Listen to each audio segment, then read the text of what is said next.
সবচেয়ে বড় খবর, ভারতের ইতিহাসে এই প্রথমবার এরকম দুর্ঘটনার কবলে পড়ল এয়ার ইন্ডিয়ার বিমান। শুধু এয়ার ইন্ডিয়া নয়, ভারতের ইতিহাসে এরকম দুর্ঘটনা বিরল। গুজরাটের আহমেদাবাদে ভেঙে পড়ল একটি যাত্রীবাহী বিমান, শোক স্তব্ধ গোটা দেশ। জানা গেছে বৃহস্পতিবার দুপুরে আহমেদাবাদের মেঘানী নগরে এয়ার ইন্ডিয়ার একটি যাত্রীবাহী বিমান ভেঙে পড়ে। প্রাথমিকভাবে গুজরাট পুলিশ জানিয়েছে ওই বিমানে বিমান কর্মী ও যাত্রী সহ 242 জন ছিলেন। সকলেরই মৃত্যুর আশঙ্কা করা হচ্ছে, কেবলমাত্র একজন ব্যতীত ছাড়া। শুধু তাই নয়, বিমানটি লোকালয়ে ভেঙে পড়ায় আরও প্রাণহানির আশঙ্কা রয়েছে। যদিও এ ব্যাপারে এখনও নিশ্চিত কতজন নিহত বা আহত হয়েছে তা সঠিকভাবে জানা যায়নি।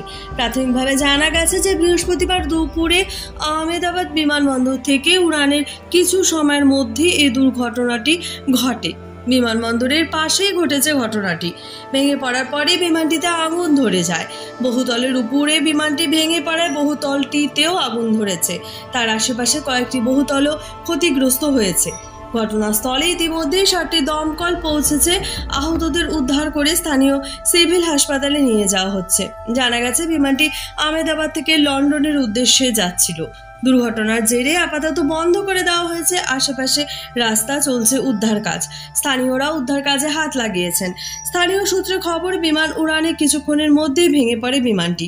ফলে সেটি বেশি উচ্চতায় পৌঁছতে পারেনি, যার ফলে ক্ষয়ক্ষতির পরিমাণ আরও বৃদ্ধি পেতে পারে বলে আশঙ্কা করা হচ্ছে।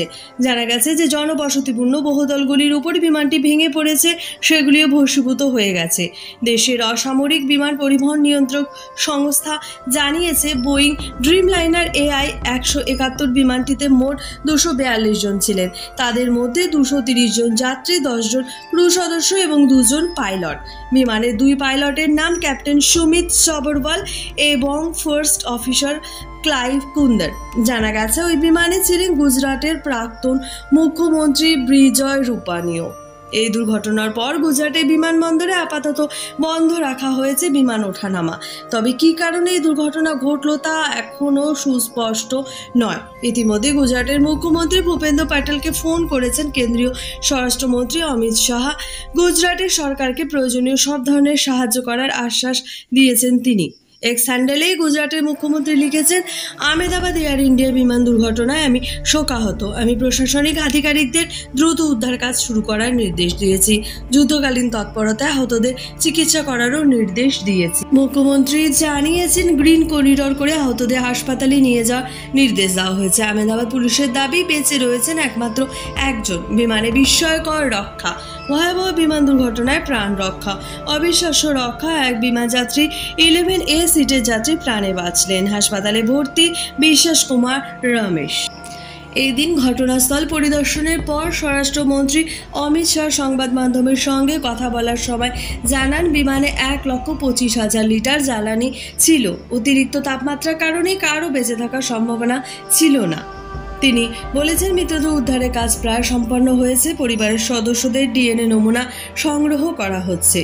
দুর্ঘটনাস্থলে পৌঁছেছেন স্বরাষ্ট্রমন্ত্রী অমিত শাহ। এর আগে ঘটনাস্থল পরিদর্শন করেছিলেন গুজরাতের মুখ্যমন্ত্রী ভূপেন্দ্র প্যাটেল, অসামরিক বিমানমন্ত্রী রামমোহন নাইডু, কিঞ্জারাপু, গুজরাটের স্বরাষ্ট্রমন্ত্রী হর্ষ সাংঘি প্রমুখ। আহমেদাবাদে বিমান দুর্ঘটনায় প্রয়াত গুজরাটের প্রাক্তন মুখ্যমন্ত্রী বিজয় রূপানী, বিজেপি সাংসদ সম্বিত পাত্র এক্স হ্যান্ডেলে এই সংবাদ জানিয়ে শোক প্রকাশ করেছেন। লিখেছেন, বিজয় রূপানীর প্রয়াণ কেবলমাত্র গুজরাটেরই নয়, ভারতীয় রাজনীতির জন্যই অপূরণীয় ক্ষতি। ইউক্রেনের প্রেসিডেন্ট জেলেনস্কি এক্স হ্যান্ডেলে শোকবার্তা জানিয়েছেন। তিনি লিখেছেন, ভারতের যাত্রীবাহী বিমান দুর্ঘটনার ভয়াবহ খবর পেয়েছি। প্রধানমন্ত্রী নরেন্দ্র মোদী এবং ভারতের সমস্ত নাগরিককে এই শোকের দিনে আমার গভীর সমবেদনা। জার্মানির বিদেশমন্ত্রী জোহান ওয়াদফুল জানিয়েছেন, বিমান দুর্ঘটনার ভয়াবহ ছবি দেখে শোকাহত জার্মানি। ভারতের মানুষদের জন্য প্রার্থনা করে তিনি লিখেছেন, আমরা দেখেছি আহমেদাবাদ থেকে উড়ানের পর এয়ার ইন্ডিয়া বিমানটি ভেঙে পড়ার ছবি। যেহেতু এখনও আমরা বিস্তারিত বিবরণ পাইনি, আমার ভাবনা ও হৃদয়ের আরতি মাখা প্রার্থনা রয়েছে আমাদের ভারতীয় বন্ধুদের জন্য। প্রধানমন্ত্রী নরেন্দ্র মোদী রওনা হয়েছেন গুজরাটের উদ্দেশ্যে। সাংবাদিকদের মুখোমুখি হলেন বিদেশ মন্ত্রকের মুখপাত্র রণবীর জয়সওয়াল। জানালেন, দুর্ঘটনার ক্ষয়ক্ষতি বুঝতে আরও বেশ কিছুটা সময় দিতে হবে। আপাতত দ্রুত গতিতে চলছে উদ্ধার কাজ।